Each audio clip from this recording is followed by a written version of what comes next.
एक महीना पहले अभी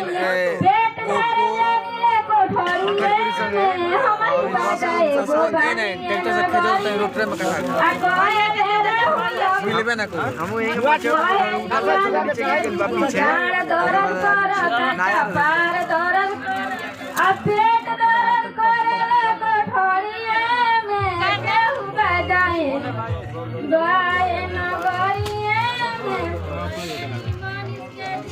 डाल दौरन करेला कपार दौरन करेला आके उबदाएले बाटे नगरिए में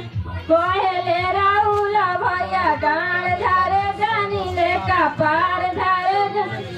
आ पेट धारे जानी ले कोठरिए में एगो बदा हमही बानिए नगरिए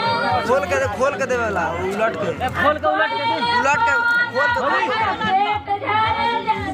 हमका खोखा फाड़ ले कपार आ पेट धारे जानी ले कोठरिए में हमही बजाए गो बानिए नगरिए में सूट सलवार पे साड़ी चमक गाना के भेज देबा ठीक बा जा भी ये मालिक होके दौरन करेला कपार दौरन करेला आ पेट डाल